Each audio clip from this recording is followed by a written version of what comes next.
government to overhaul distribution systems of subsidized fertilizers to use farm-based rather than private companies. Well, joining me to look at infrastructure space in Ghana is Dr. Ahmed Yakubu Al-Hassan. He's a Deputy Agriculture Minister. Thank you, Dr. Al-Hassan, for joining us. Fine, thank you. I'm grateful, yeah. Now we're looking at the peasant farmers. Well, they are pressing for governments to overhaul the distribution system of subsidized fertilizers to use farm-based organizations instead of private companies. Do you think these farmers have a legitimate demand? Well, that will require some far-reaching review of the entire fertilizer trade and distribution. The fact is, government as such does not import or trade in fertilizer. All that government is doing is to intervene by paying the subsidy to the fertilizer importers so that the fertilizer can be delivered to farmers at relatively lower prices than the market price at which they would have bought the fertilizers.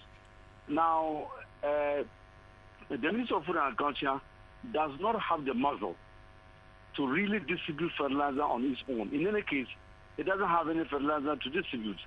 But what we have done is to compel the fertilizer importing company and distributing companies to have their agents registered right up to the district level, so that whenever there's a difficulty of farmers accessing fertilizer, the specific distributor who ought to have got the fertilizer to that particular area will be held responsible or held accountable for the shortage or whatever difficulty they may have been. And so to call for a review of fertilizer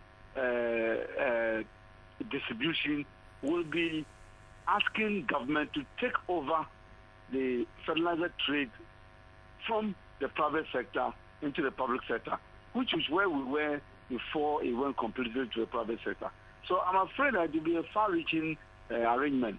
I think what is important is for farmers to continue to offer suggestions that will make the current arrangement better so that they can access fertilizer to apply to their crops. Okay, have you been able to communicate this to the farmers? Because it looks like there might be a communication problem here. If you feel that you're regulating this sector properly and that coming in would go back to those old days that you talked about, perhaps you can have a sit down with the farmers and communicate this to them, telling them the benefits of the government taking a step back from this. Yes, obviously we have constantly had interaction with farmers.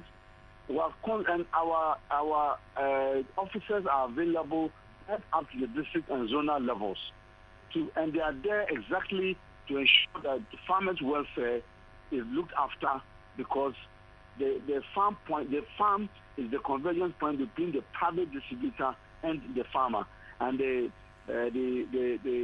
Ministry of Agriculture staff are supposed to be or are regulators in the process.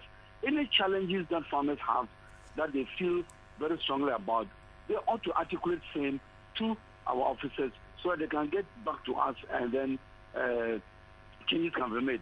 I can tell you that most of the changes that have taken place in the fertilizer distribution chain since the subsidy program started in 2008 have been because of suggestions that have come and experiences that farmers have made in the entire fertilizer distribution process. So absolutely, this one is also no problem. And I believe that with this coming on board, we certainly will try to work on the communication challenges that we are having with our own farmers. Okay, Dr. Al-Hassan, quickly now, there are reports that tons of harvested maize are reported to be going to waste in the northern region of Ghana due to an oversupply. We're seeing a demand, or rather supply exceeding demand. What is the government doing to address this? Well, I wouldn't say the maize is going to waste. I would rather say the maize is being held in farmers' stocks or homesteads, and because the market is choked and they are not able to trade their maize. But waste, I'm not sure that is really the appropriate term to use. But what government is trying to do is that government itself has an agency that is supposed to mop up surpluses of maize from time to time. Currently, as we speak, my information is that all their warehouses are full up and they have no other opportunity to further purchase maize from farmers. What government is doing now is to try to making an arrangement with the World Food Program so that some limited quantity of maize can be exported to create space for more maize to be taken away from the